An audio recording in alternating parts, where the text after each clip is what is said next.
Dijon, 18e, reçoit de surprenants Nantais, 3e de Ligue 1 Conforama, vainqueur de Metz à Saint-Symphorien. Les Dijonais espèrent enchaîner à domicile face à une formation nantaise invaincue en championnat depuis 8 rencontres, 6 victoires et 2 nuls.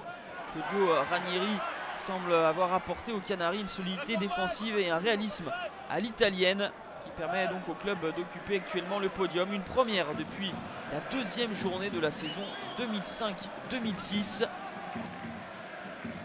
Dijon va ouvrir le score à la 20e minute.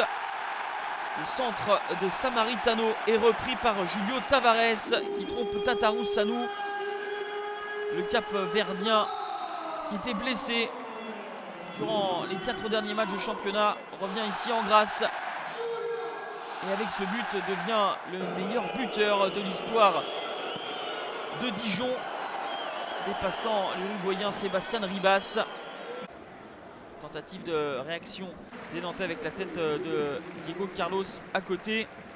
1-0 à la pause pour les Dijonnais qui ont converti leur unique tir cadré.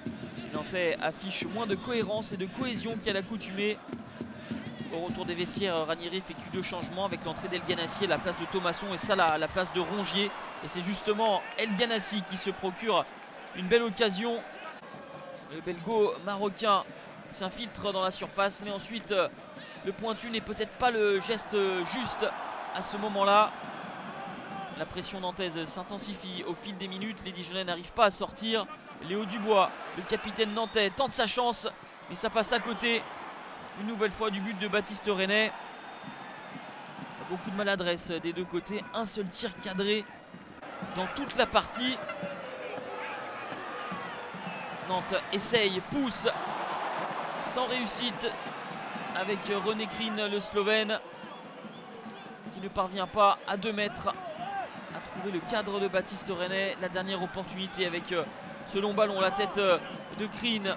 Et ensuite un cafouillage monstre, la reprise de Léo Dubois.